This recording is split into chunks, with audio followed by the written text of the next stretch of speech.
Hello everyone, welcome again. आज की इस वीडियो में हम बात करेंगे चैप्टर नंबर 6 जो कि 10th क्लास का है, फीस्ट ऑफ द डेड यानी कि मृतक का भोजन। तो स्टार्ट करते हैं अपना chapter. January change the colour of the air. जनवरी ने हवा का रंग बदल लिया था। The world seemed grimmer and people went out only for work. जो दुनिया है, जो वर्ड है, वो ऐसी लग रही थी मानो बहुत ज़्यादा कठोर हो गई हो, और जो पीपल हैं वो सिर्फ अपने काम करने के लिए ही बाहर जाते थे। There was nobody under the oak trees. वहाँ पे बलूत के पेड़ों के नीचे कोई भी नहीं था। In the courtyards of the mosque and other cool places where children gathered in the summer. मतलब बलूत के पेड़ों के नीचे, मस्जिदों के जो आहत होते हैं, जहाँ पे जगह होती है वहाँ पे, और जो भी कूल प्लेस है वहाँ पर अब जैसे गर्मियों में बच्चे कलेक्ट होते थे, अब वहाँ पे कोई भी नहीं होता है। The fountains were never completely deserted. जो फाउंटेन्स हैं, जो झरने हैं, वो पूरी तरीके से डेजर्टेड नहीं हुए थे। Almost every day there would be someone to go there to fetch the day's water. वहाँ पे लगभग प्रतिदिन कोई ना कोई वहाँ दिन भर के लिए पानी लेने जाता था। मतलब कोई ना कोई वहाँ पे जाता था और पानी लेके आता था।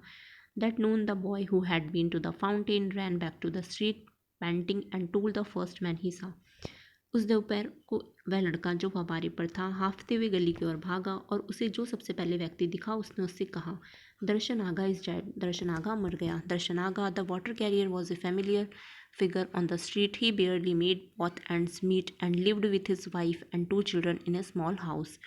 दर्शन आगा जो था वो पानी ढोने वाला व्यक्ति था जिससे गली के सभी लोग परिचित थे। वह मुश्किल से अपना खर्चा चला पाता था तथा उसकी पत्नी तथा 2 बच्चों के साथ एक छोटे से मकान में रहता था। His entire capital consisted of 2 water cans and a pole with a chain dangling from either end. वो जो 2 पानी के कैन थे, उसको एक डंडा जिसके दोनों सिरों पर जंजीर झूलती थी, उसकी ही कुल पूंजी थी। मतलब उसी से वो अपना पैसा वगैरह जो बना पाता था सारा बनाता था।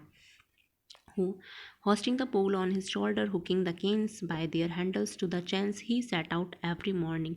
डंडे को अपने कंधे पर उठाकर जो कैन थे उसको हैंडलों से उन्हें जंजीरों में अटका कर वह प्रत्येक मॉर्निंग निकल जाता था, बाहर के लिए चला जाता था पानी बेचने के लिए। Water, anybody need water. वो बोलता था पानी, क्या किसी को पानी चाहिए।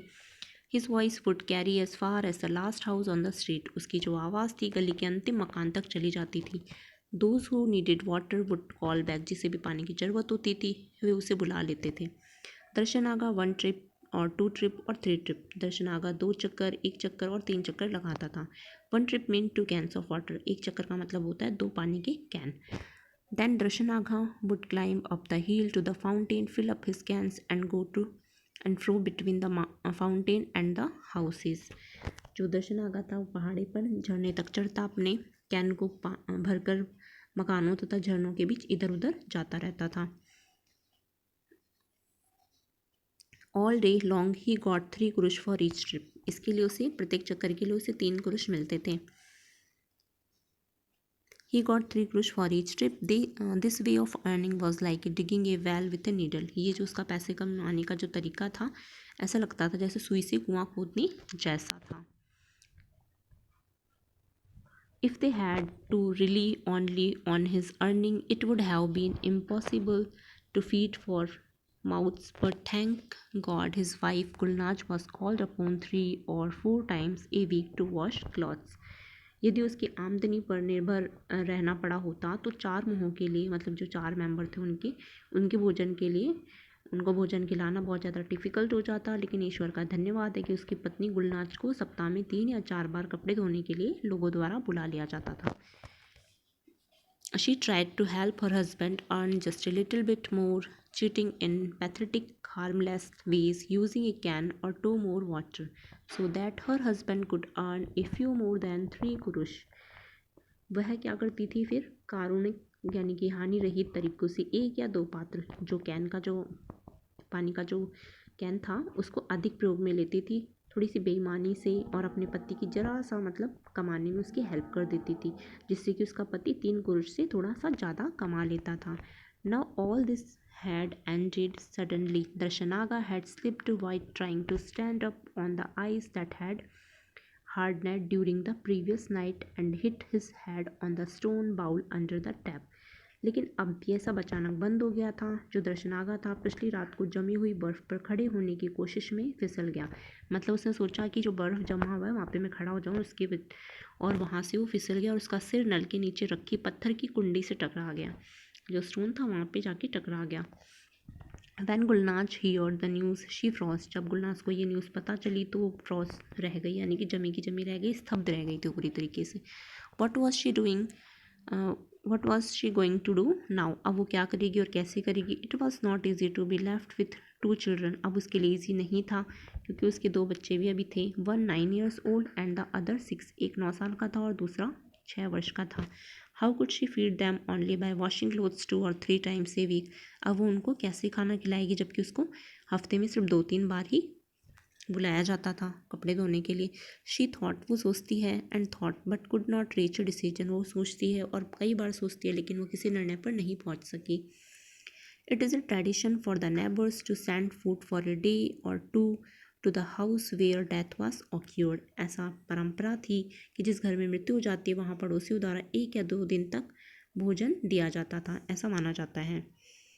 The first meal came to Gulnaz and her children from the White House. जो फर्स्ट मील था, खाना जो था, वो फर्स्ट टाइम गुलनाज और उसके बच्चों के लिए एक वाइट हाउस से आया था। Where Raif Efendi the wealthy businessman live. जहाँ पे राइफ इफेंडी एक धनवान बिजनेसमैन था, वो वहाँ पे रहता था, उसी का घर था White House. At noon on the day after Darshan Aga died the meat from the White House appeared with a large tray. जो उस दिन जब दर्शन आगा की मृत्यु हो गई थी तो वाइट हाउस में से उसकी जो मेट थी वो एक अच्छा सा खाना लेकर आती है और उनको जो उसकी नौकरानी है वो उस दिन उसकी मृत्यु पर थाली भर के खाना लेकर आती थी। On it were dishes of noodles cooked in kitchen, chicken broth, some meat in a rich sauce, cheese, rolls and sweets। जो खाना था वो मुर्गी के शोरबे में पकाई नूडल्स की प्लेटें थी, वहाँ पे गाढ़ी चटनी में डला मांस था, पनीर रोल थे और मिठाइयाँ भी रखी हुई थी। To tell the truth, no one had thought of eating that day, but as soon as the cover was lifted from the tray, the aroma of the food back on them।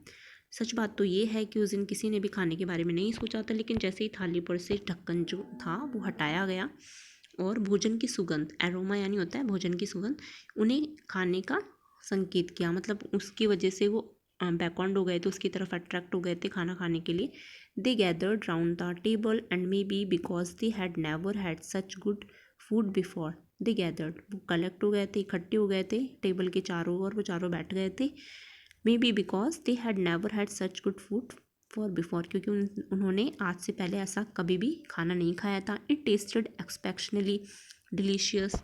ये वास्तव में जो ये खाना था बहुत ज़्यादा delicious था और मतलब उनको खाना बहुत ज़्यादा स्वादिष्ट लगा था। Having eaten once, they found it natural to sit around the table at supper time and satisfy their hunger with the leftovers of their lunch। जो एक बार खाकर उनके लिए स्वाभाविक था कि शाम के भोजन के समय मेज के पास बैठकर दोपहर के बचे हुए भोजन से अपनी भूख को शांत करें। मतलब पहले जो उन्होंने खाना खा लिया और फिर बच गया था तो शाम को भी उन्होंने अपनी भूख उसी खाने से मिटा ली थी। Another neighbour took care of the food for the next day. अब जो दूसरा दिन था तो एक दूसरे पड़ोसी ने उनके लिए खाने की व्यवस्था की, दूसरे पड़ोसियों के यहाँ से खाना आया। This went one for 3 or 4 days। ऐसा 3 या 4 दिन तक चलता रहा। None of the latter meals were as tasty or generous as the food from the White House, but they were all a great deal better than any that was ever cooked in Gulnaz's first।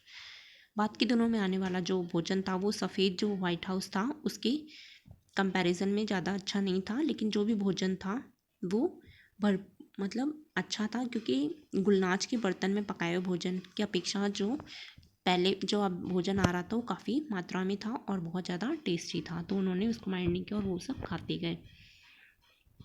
If this could have continued, Gulnaz and her children could easily have borne their sorrow. अगर ये लगातार चलता रहता तो गुलनाज और उसके बच्चे जो हैं वो ईजिली अपनी लाइफ को, अपना जो दुख है उसको सहन कर लेते to the end of their lives. But when the trains stopped coming and the coal they were buying from the store on the main street could not be bought anymore, they began to realize that their sorrow was unbearable।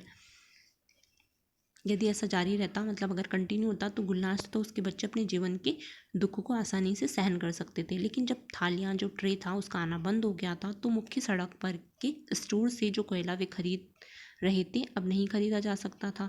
वे ये महसूस करने लगे कि जो दुख है वो बहुत ज़्यादा असहनीय था, मतलब उनसे सहन नहीं हो रहा था। The first day the food stopped they kept up their hope still none. जो भोजन है फर्स्ट डे जब रुका, तो उन्होंने दोपहर तक अपनी आशा को लगा के रखा था, मतलब दोपहर तक वो बैठे रहे कि शायद कोई आ जाए और उनको खाना दे के चला जाए। Running to the door each time they heard a footstep outside. जब भी बाहर कोई पदचाप, जो पैरों की आवाज़ थी, वो सुनते थे, तो दरवाजे की ओर दौड़ते थे। But it was only people going about their daily lives. लेकिन ये सिर्फ आवाज़ किसकी थी? जो डेली उसके लिए लोग बाहर की तरफ जाते थे, इधर उधर जाते थे, उनकी ये पैरों की आवाज़ थी। At supper time they realize no one was going to bring them food. और सपर के टाइम उन्होंने रियलाइज़ किया कि अब उनको कोई भी खाना देने के लिए नहीं आएगा। मतलब शाम हो गई थी, रात्रि के टाइम हो गया था, शाम हो गई थी। उस समय उन्हें रियलाइज़ हुआ कि अब उनके लिए कोई भी खाना लेके नहीं आने वाला है। So they had to cook at homes as they had done before. तो उन्होंने, मतलब जो इससे पहले उन्होंने किया था, करते थे, उन्हें घर पर ही भोजन पकाना पड़ा। मतलब पहले भी वो घर पे पकाते थे भोजन, अब उन्होंने वापस घर पे बनाया। They had got used to quite a different type of food during the past few days and found it difficult to adjust to the merged dish Gulnaj cooked with hardly a trace of butter। पिछले दिनों के दौरान जो उन्हें काफ़ी और different type का जो खाना खाने की आदत पड़ गई थी, उन्हें अब उस चीज़ में एडजस्ट होने में काफ़ी प्रॉब्लम हो रही थी। और अत्यंत अल्प मात्रा में जो गुलनाज द्वारा न के बराबर मक्खन में पकाए गए भोजन से उनको एडजस्ट करने में बहुत ज़्यादा प्रॉब्लम हो रही थी। मतलब जो बिना मक्खन के, बिना बटर के वो गुलनाज खाना बनाती थी, उसको खाने में वो उन्हें अब प्रॉब्लम होने लगी थी, क्योंकि 4-5 डेज से वो एकदम डिलीशियस और रिच खाना जो है, उस टाइप का खाना वो खाने लग गए थे। They had no choice but to get used to it again. उनके पास अब ऐसा कोई भी चॉइस नहीं था, लेकिन उन्हें ऐसा करना पड़ा, इसकी आदत उन्हें वापस डालनी पड़ी। It was not long before they ran out of the butter, floor, potatoes and grain. बहुत शीघ्र मक्खन, आटा, आलू तथा अनाज भी समाप्त हो गया था। मतलब उनके पास जो भी बचा हुआ था वो सारा फिनिश हो गया था। For the next few days, they are whatever they found in the house: 2 onions, a clove of garlic, a handful of dry beans found in a corner of the cupboard। अब अगले दिन उन्हें कुछ दिनों तक उन्हें घर में जो कुछ मिला उन्होंने खाया, जैसे 2 प्याज, लहसुन की कली और अलमारी के कोने में मिले मुट्ठी के सूखे हुए सेम जो होते हैं बीन्स, उस टाइप का उन्होंने जो भी उन्हें घर में मिलता गया वो उसे खाते रहे। Finally, there came a day when all the pots, baskets, bottles and boxes in the house were empty। Finally, वो दिन आ गया था कि वो सब भी खाली हो गए थे। मतलब जो भी उनका सामान था, घर के सभी बर्तन, टोकरियाँ, शीशियाँ, संदूकें, जो बॉक्सेस होते वो सब भी पूरी तरीके से अब खाली हो चुके थे। That day for the first time they went to bed on empty stomach. उस दिन ऐसा हुआ कि पहली बार वे खाली पेटी सो गए थे, उन्हें एम्प्टी स्टोमक सोना पड़ा। The next day was the same. अगला जो दिन था वो भी ऐसे ही गुजरा था। By the next afternoon the little one had started crying with hunger. अगली दोपहर जब हुई तो उनका जो छोटा बच्चा था वो भूख के कारण रोने लग गया था। Gulnaz kept hoping someone would send for her to wash clothes, but the people of the street thought it would be inconsiderate to call her for work। जो गुलनाज है वो आशा कर रही थी कि कोई उसे कपड़े धोने के लिए बुलवा लेगा, लेकिन गली के लोगों ने सोचा कि उसे काम करने के लिए बुलाना अविवेकपूर्ण होगा, मतलब ठीक नहीं होगा अगर हम उसे काम करने के लिए बुलाते हैं, क्योंकि इसके अभी अभी जस्ट उसके हस्बैंड की डेथ हुई थी। The day after no one in the household thought of getting up. इससे भी अगले दिन किसी ने भी उठने के बारे में नहीं सोचा था। द यंगर बॉय सा soft and they all had visions of food. उन सबको सपनों में भी अब फूड दिखाई देना लगा। मतलब वो सपने भी विजन है, यानी होता है दिखाई देना, उन्हें फूड दिखाई देने लग गए। द यंगर बॉय सा सॉफ्ट एंड फुलफुली ब्रेड। जो यंगर बॉय था उसे फुलफुली ब्रेड दिखाई दे रही थी, मतलब फुली फुली रोटी उसके सपने में आती थी, नरम रोटी और मोटी रोटी, उसको उसका सपना आता था। और जो ओल्डर बॉय था उसे मिठाई के सपनों के अलावा कोई सपना नहीं आता था। If only he had them once more he would eat them one by one, savouring each mouthful. तो उसे बस केवल एक बार और ये वस्तुएं मिल जाए, वह उनमें से प्रत्येक को मुंह भर के स्वाद लेकर खाएगा। वो सोच रहे थे कि एक बार हमें वापस मिल जाए और हम उसको स्वाद लेकर के खाएंगे। What a fool he had been to have eaten all his share at once. वह कितना मूर्ख था कि अपने पूरे हिस्से को तत्काल खा गया। वो सोचने लग गया कि हम कितने पागल थे जो हमने सारा खाना एक साथ खा लिया, हमें थोड़ा बचा के रखना चाहिए था ताकि हम उसका स्वाद और भी लेते। Gulnaz lay in her bed listening to the murmurs of her children, tears flowing silently down her cheek. जो गुलनाज थी वो एक बेड पे, अपने बेड पे वो लेटी हुई थी और वो अपने बच्चों की जो चीज़ मतलब बड़बड़ाहट है उसको सुन रही थी। उसके गालों पर से चुपचाप आंसू बहते गए, उसके जो आंसू है वो निकलने लगे, उसके चेक्स पे आ गए थे। Life went on in the street outside S before. जो लाइफ है बाहर गली में, जो जीवन है वो पहले की तरह ही चल रहा था। एक दरवाज़ा बंद हुआ, a door closed. She knew, वो जानती थी, it was the boy next door going to school. की जो दरवाज़ा है मतलब बाहर जो दरवाज़ा था वहाँ से एक बॉय है जो कि स्कूल के लिए, पड़ोसी का जो लड़का है वो स्कूल के लिए जा रहा है। Footstep sounded outside. जो फुटस्टेप थी, पैरों की आवाज़ थी, वो बाहर से आ रही थी। This time it was Tahsin Efendi the barber walking down the street to open his shop. और अब जो ये टाइम था, जो एक और उन्हें पैरों की आवाज़ सुनाई दी तो वो तशीन इफंडी था जो कि एक बार्बर था और अपनी गली की शॉप को वो ओपन करने के लिए जा रहा था। तो आज की इस वीडियो में हम यहीं तक पढ़ेंगे। आगे की इस वीडियो में हम इसका आगे वाला पार्ट देखेंगे।